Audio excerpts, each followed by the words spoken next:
Second to last hydraulic components we're going to talk about are actuators.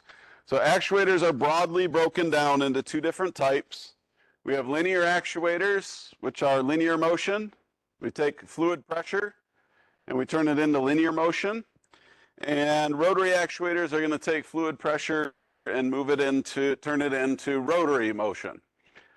Under that, there's kind of a subcategory. For rotary actuators, we have two types there called a rack and pinion, or we have hydraulic motors, and we'll look at kind of the differences there and some examples.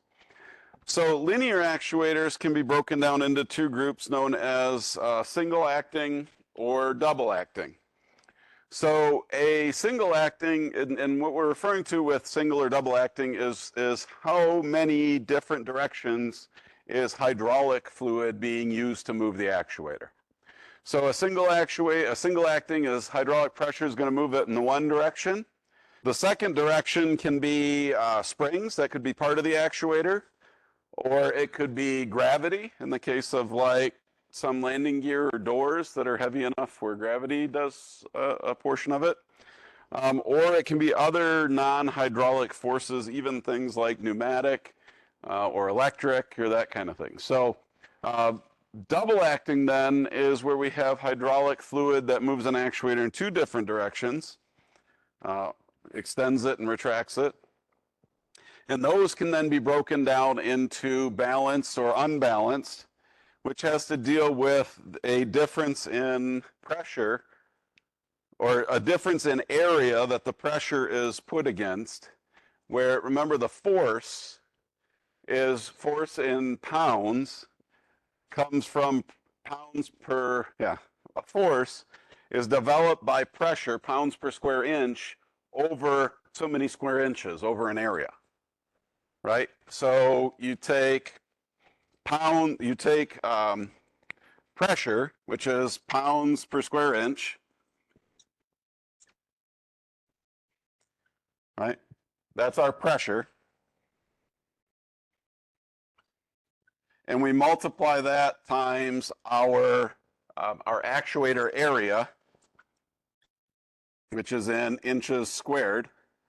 And that gives us our force in pounds, because our inches squared cancel out.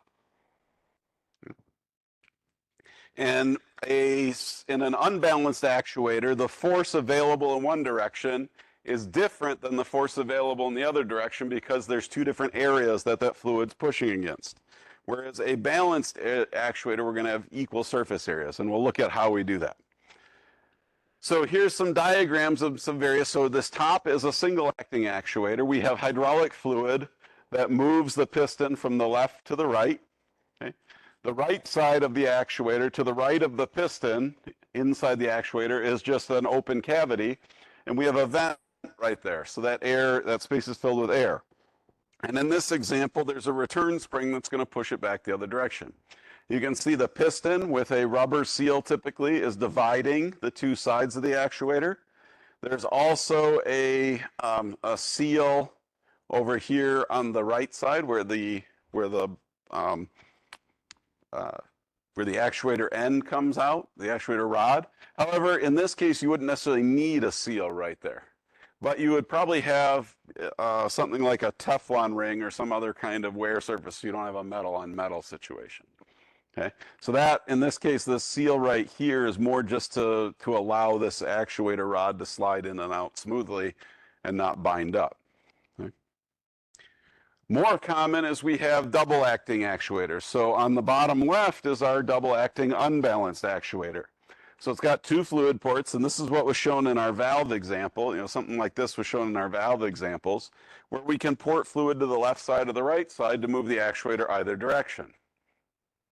And you can see here where we get into this unbalanced is the fluid port 1, the area that the pressure is going to push against is this entire piston face right here.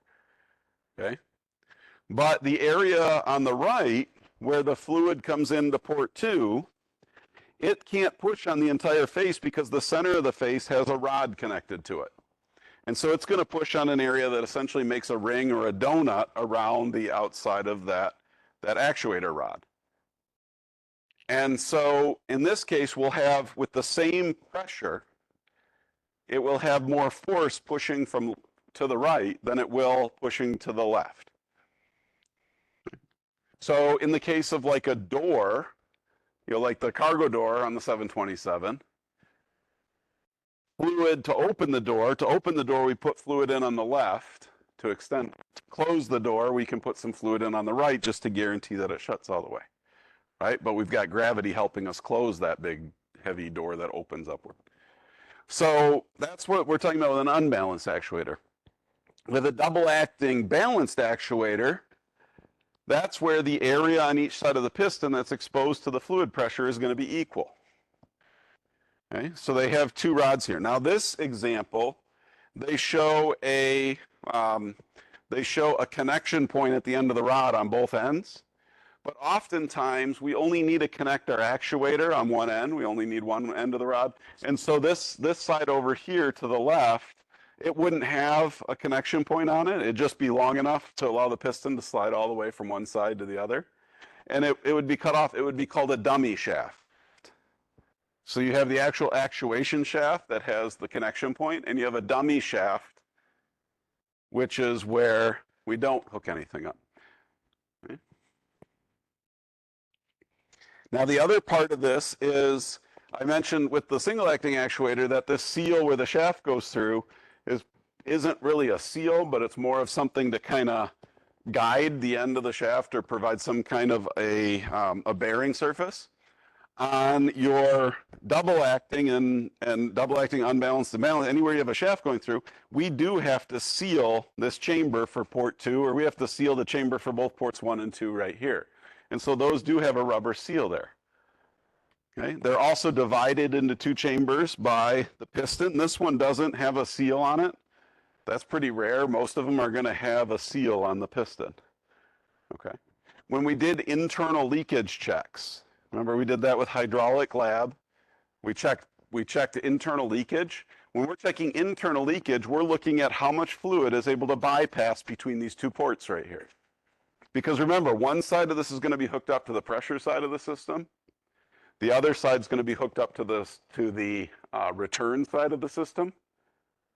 And that's, in this case, being divided by the ring. If that ring starts to fail and fluid from, say, the pressure side is able to leak past to the return side, that's what we're looking at with internal leakage checks. Okay? Those seals do wear out over time. I'll in a second. But the other thing you'll see is, what about these seals right here? Do those seals need anything? Can we run a typically steel shaft against a rubber seal? What do they have to have? Lubrication. Where does that lubrication come from? The hydraulic fluid itself provides lubrication for all these various seals. Okay? So what does that mean for the seals at each end, at the shaft end? If we have to allow fluid to lubricate it, where is that fluid going to end up? We're going to have a very small amount of fluid that's allowed to leak from the actuator. Every actuator will have a very small amount of fluid allowed to leak. Now, it's not drips or drops or seeps or weeps. If you look those up, those are actual terms. If you look in like fuel leaks, there's a difference between, they define, the FAA, the regs define a drip, a drop, a seep, and a weep. But what it is you'll see a coating of hydraulic fluid that's basically on the shaft itself. And over time, as that shaft, say, retracts in this case, a little bit of the fluid may kind of get scraped off in this area, and you will get occasionally some fluid residue around the end there. That's okay as long as it doesn't become excessive. So almost every plane you see, every transport, like commercial airplane you see, if you look at the bottom of the elevators, or the stabilizer, or the bottom of the wing just in front of the ailerons, they almost always have some missing paint right there, because there's always a little bit of fluid that gets in there and causes the skydroll. The skydroll softens the paint and does it all. Corporate jets, they're pretty good about keeping that cleaned up so it doesn't happen as much, and they're not operated nearly as much as a as a passenger or cargo aircraft. But you'll see that area often missing paint right below these actuators because of that small amount of fluid that does have to leak in order to lubricate those seals. And there's always a small amount of fluid that can leak here. That's why we looked at allowable internal leakage. But if it becomes excessive, then we have to replace the actuator, whether internal or external. Question? There's such thing as a closed. No, the term open and closed is we don't it's the valve area. So an open system, the pressure and the return are connected through the valves when they're in the off position. A closed system, the pressure and the return are separated from each other by the valves when they're in the off position or the neutral position. I guess I don't understand closed off. You got to have ports for it to operate. You got to send fluid into it somehow. Excuse me. That's not an actuator. You're talking about like the door on your car, like a lift gate on your car? That's a strut. That's a gas strut. That's got a gas charge in it that's pushing on it, and then your door is compressing it when you close it. It's to provide assistance, and you do see gas struts on aircraft sometimes, but they're not a hydraulic component. It's a compressed gas. It works more like an accumulator than an actuator. It's basically an accumulator where that piston is forced shut mechanically rather than hydraulic pressure is pushing on it. So I've got a few examples of these in front of me. So these are linear actuators. So here is, I guess, can you identify the various actuators? So I've got this one right here. What kind of an actuator is it? Now there'd be another one of these collars that's on this end. I got it removed so you can see the inside.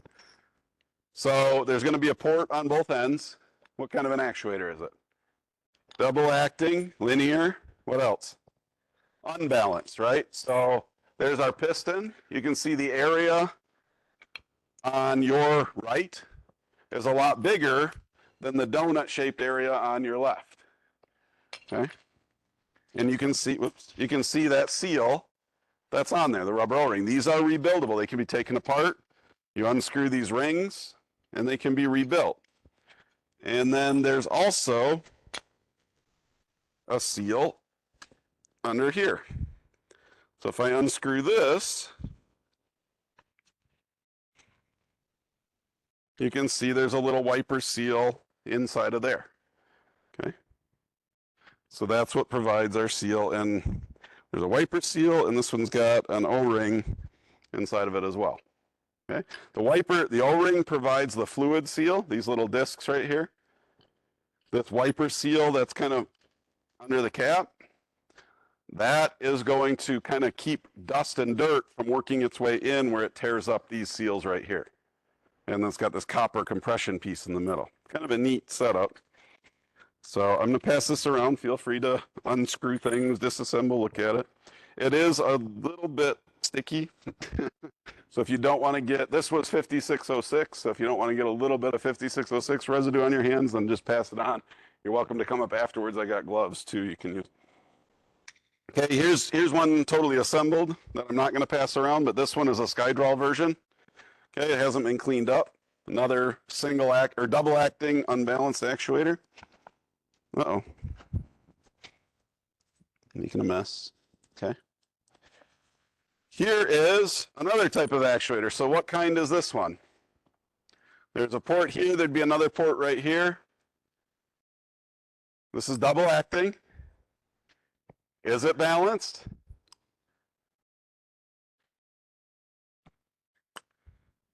So that's got a larger area than this side, but it does have a dummy shaft on it.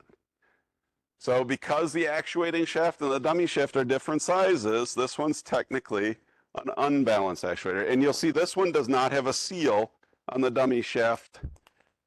So, oh, sorry, it does have the seal on the dummy shaft. It's double acting. But there would be another end right here. But this one, you kind of see how that goes together. But this is a double acting, unbalanced, but it's unbalanced in a little bit different way. Okay. I had another actuator not on here. I couldn't find it down in the lab. They must have grabbed it for another class. But I had most of the actuators I have are double acting unbalanced. Okay. Usually for most things, you need more pressure, more force in one direction than the other, right? Landing gear, you need more force to bring it up than to put it down. Doors, you need more force to lift them up than to drop them down. Flight controls are usually somewhat fairly equal, but oftentimes you have different airflow over the top and bottom of the wing. So even the flight controls often they use an unbalanced actuator because you don't need the same amount of force to move an aileron up as down or to move an elevator up as down because that different pressure and airflow over the top and bottom of the wing or the elevator. About the only one that might be balanced would be like a rudder actuator, where you have pretty much equal airflow coming around both sides of the rudder. Okay. So these linear actuators also can be broken into two categories in another way, and this is how they behave when you operate them. And this is a combination of kind of the actuator and the valves that are tied to it. So some actuators are full travel. That means they're going to want to be they're set up, they're installed in the hydraulic system, the valves are operated in such a way that they're going to be, does that one have fluid on it too? I thought that one was pretty clean. They what? Oh, the paint's flaking out, okay. Yeah, anything that's painted with hydraulics, it's not going to last for very long. Hydraulic fluid is really good at removing paint over time, whether it's on the outside of the airplane or the actuators themselves.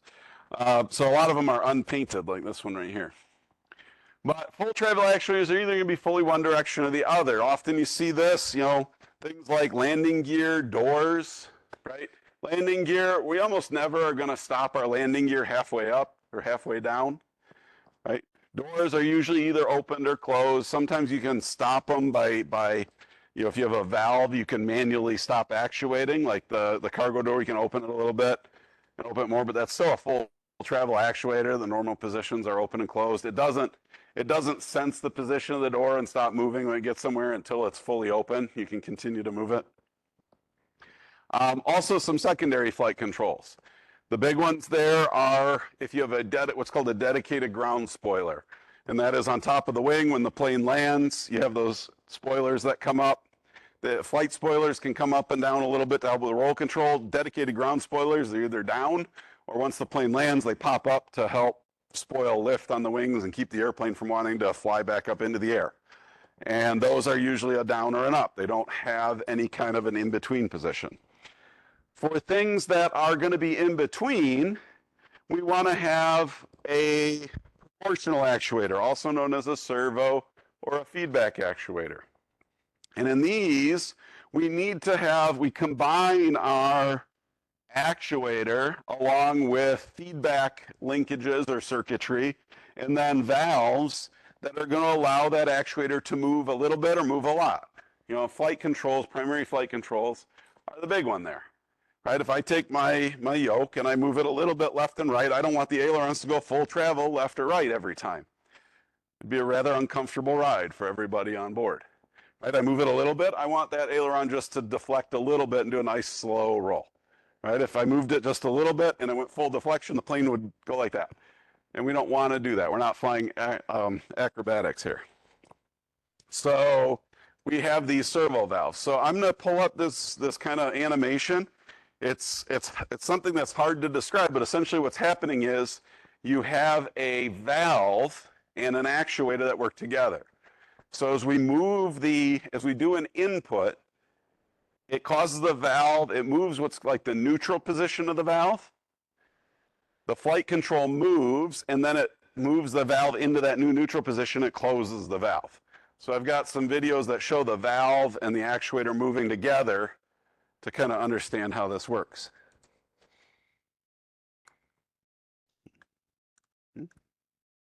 The other thing I mentioned was we have rotary actuators. So sometimes we don't need linear motion, but rather we need to produce rotary motion. And this can be done in a couple different ways. We can use a rack and pinion system, where we combine a linear actuator with a rack and pinion gear. So we take our linear actuator, or we can use what's called a hydraulic motor for this. Okay. So I've drawn, I know I've got a picture of the rack and pinion, but I've drawn a very simple one up here. So rack and pinion have a rack and pinion actuator. It's essentially that linear piston actuator, but then the output is turned into rotary motion through this rack and pinion that's attached to it. It can only produce a limited amount of rotation in each direction. So it creates ultimately an oscillating type output. You can rotate clockwise a certain amount and then counterclockwise a certain amount. So here you can see if, for instance, if we port fluid to the left of the actuator I've drawn and return the right side, that's going to push this piston to the right. That'll move the rack to the right, and it would turn the gear clockwise. It would turn the pinion clockwise. And then we'd hook something to the output shaft at the center of the gear. If we want to rotate it counterclockwise, we port fluid to the right side of the actuator. Fluid's able to return on the left side. That's going to move the piston from right to left. It's going to pull the rack from right to left, and it's going to rotate the pinion gear counterclockwise. Okay? So that's where that oscillating, we can turn back and forth, but we can't rotate indefinitely in a single direction. It is a form of rotary actuator, but it still uses a linear actuator to produce a rotary motion. Hydraulic motors, on the other hand, can produce an unlimited, as long as you have pressure, an unlimited, or fluid flow, an unlimited amount of rotary motion. And I don't have a bunch of examples of these because honestly they are hydraulic pumps in reverse. So we talked about power transfer units are a pump driving, or a motor driving a pump. The motor is, we can use a gear type. So if we have those gears, and instead of putting mechanical energy into the gears and turning them, we can force fluid through the gears and it will make that rotational motion. We can do it with vane type pumps. You've seen those, gyrotor pumps, and even axial piston pumps. So again, instead of, and they work the same, they look almost like an axial, they basically look like an axial piston hydraulic pump, but now we are porting fluid in, it's pushing the pistons, causing that rotation to take place, and then that rotation is what we're using to drive something else. So these can be used to drive motors that move flaps and slats up and down. They can be used to drive motors that operate generators. They can be used to drive motors that drive other hydraulic pumps in the form of a power transfer unit. Okay. So again, it's just a hydraulic motor, but operating in reverse. Okay.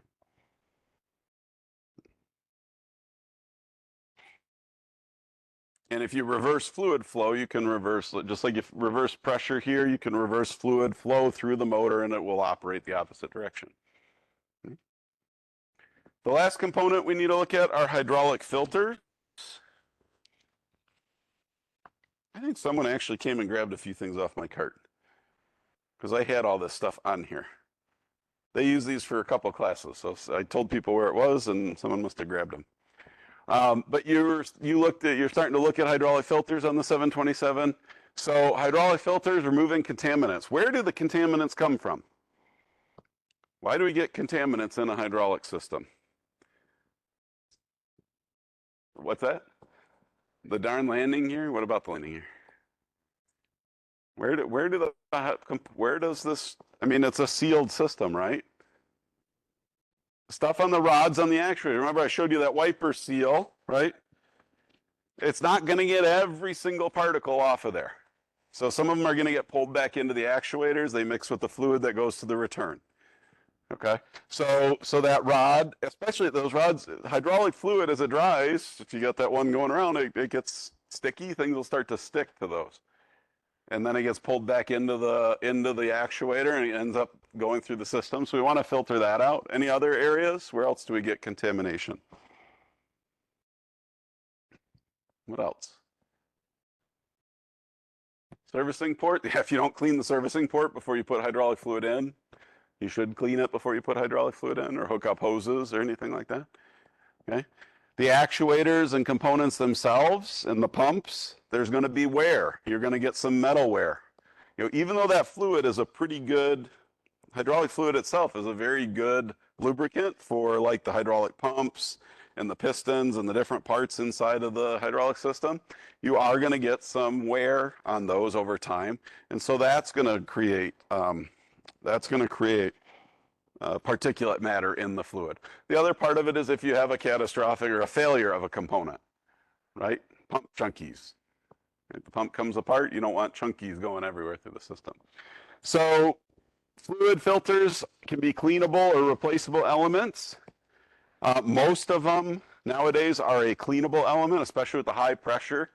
A lot of your paper or what they call cellulose elements aren't quite heavy duty enough for the pressures that you see. So most of these are going to be cleanable, you know, multiple layers of screen or the material, but they do have integral clog and bypass. So you want to filter out if there's a little bit of contamination, but if the contamination is excessive and clogs the filter, sometimes it's, you know, the reason they're there is to protect the other components in the system, right? So if you have a filter that gets totally clogged, it kind of becomes a case to heck with all the components in the system. We need to keep the hydraulics running in order to allow the airplane to maintain controllability. And so there are going to be integrated bypasses so that we don't totally shut down a hydraulic system if suddenly one of these filters becomes clogged excessively. And what they'll have, so here's a cutaway. Normal flow here, bypass on the right. Normal flow, the fluid comes in. They all go from the outside. Here's our element inside of a bowl. The fluid comes through the outside, through the screen element, and then up and out the outlet. Okay, but you can see there's a filter, there's a bypass release valve. So again, a filter is going to cause a certain amount of obstruction to fluid flow. That means there's going to be a pressure differential across it. You'll have a slightly higher pressure on the inlet than the outlet. The more clogged the filter becomes, the more of a pressure differential that you'll get. And so if that pressure differential gets too high, in this case, it's going to be able to overcome this spring on the bypass, and it can push the spring open, and it can send fluid past through the pump or through the filter housing without going through the screen. And that's a situation where it does that in order to allow the system to continue to run, because it's more important to have a system running and tearing stuff up than it is for the system to shut down because you got a clogged filter. The clogged filter is to keep that little bit that's in there, you know, all the time from causing damage over a long period of time.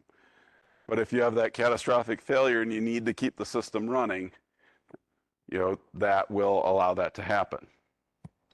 They do usually contain some kind of a either a bypass or an impending bypass indicator. So what happens here, what we've got right here, is this is a little pin on the top, and you can see it's pushed down here. Basically, you have a magnet right here. You've got two pieces that are magnetic, okay? So you essentially have a magnet and a piece of steel here holding that down. If the pressure differential gets too high, you can see the pressure is ported to this side here on top and also to the bottom from the outlet side.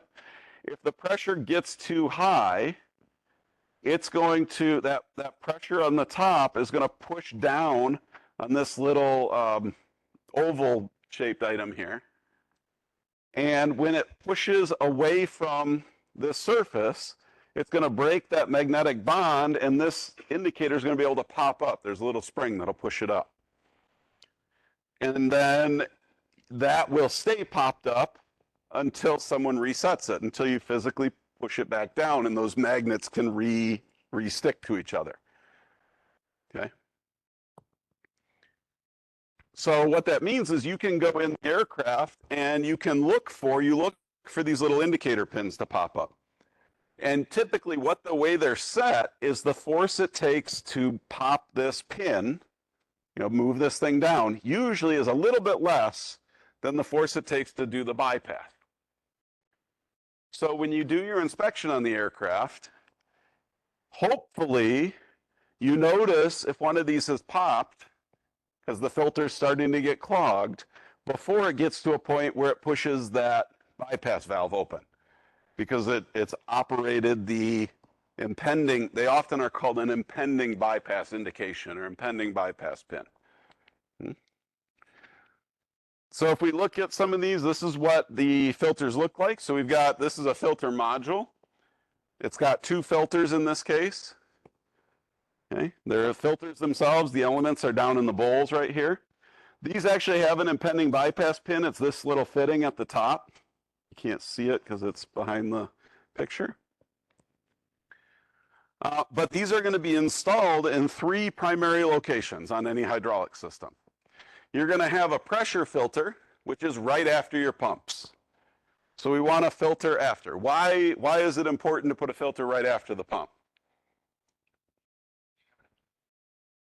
So if anything coming out of the pump, specifically pieces of the pump, remember we've got 2 pumps, typically 2 or even 3 pumps.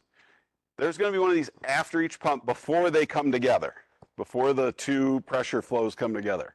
That way, if one or the other chunky's out, we're not going to contaminate the whole system. We can still run the other pump. So you're going to have 1 filter after each pump, right? So if you have 2 pressure pumps in a system, you're probably going to have 2 pressure filters immediately following the pump.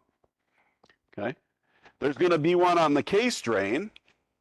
Again, if the pump chunky's out, remember the fluid flow goes from the case drain oftentimes to a heat exchanger and then back to the reservoir. And we don't want to send pump chunkies back to the reservoir because then they'll get sucked into the other pump and then you'll get 2 pump chunkies, right? 2 sets of pump chunkies. Okay.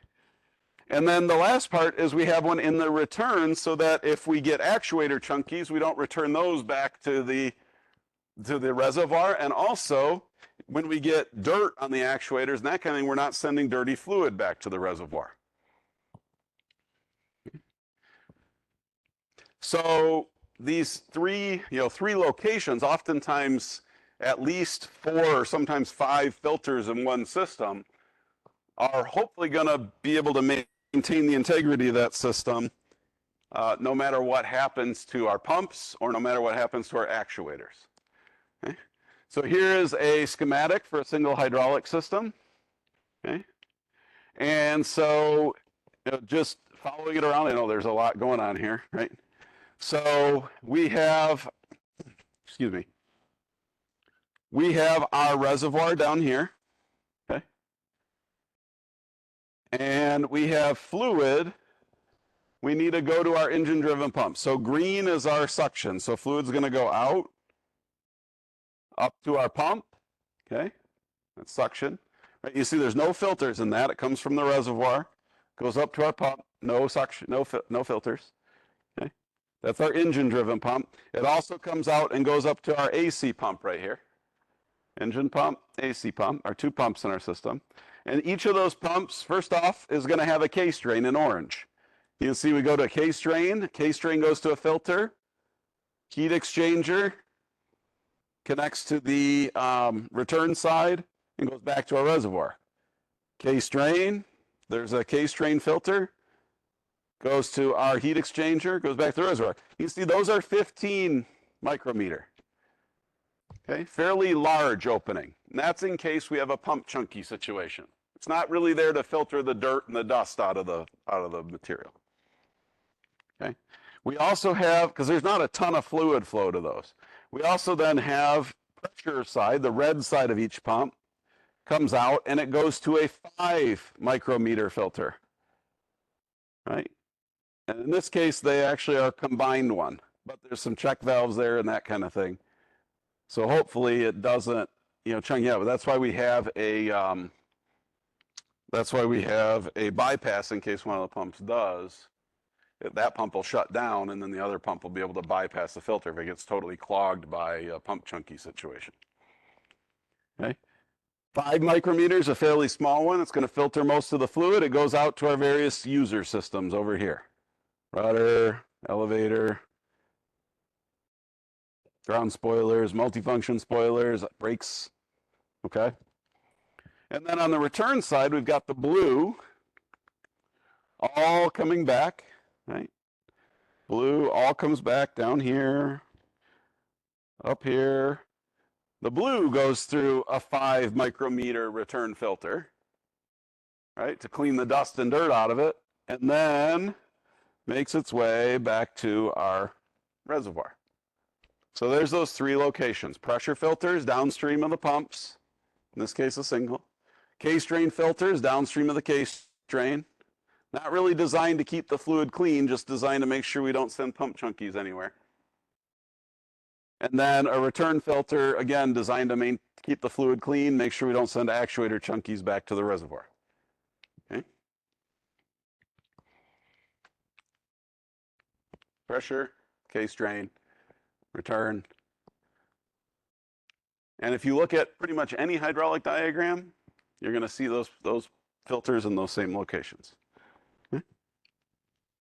Any questions? Yeah.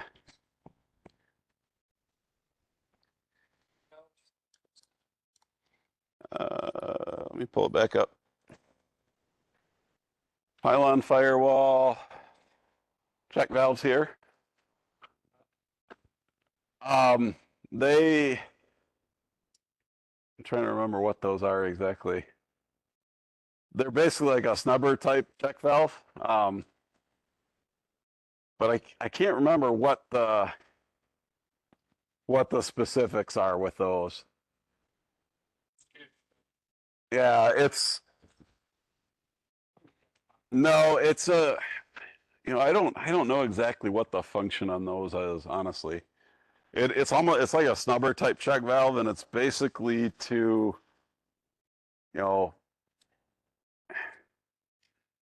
I'd have to go back and look because I can't remember what those are for.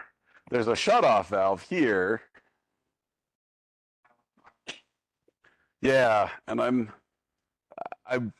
if I remember it, they're tied into like the fire kind of isolation system and all that, but I can't remember exactly how they work in that regard. But essentially, they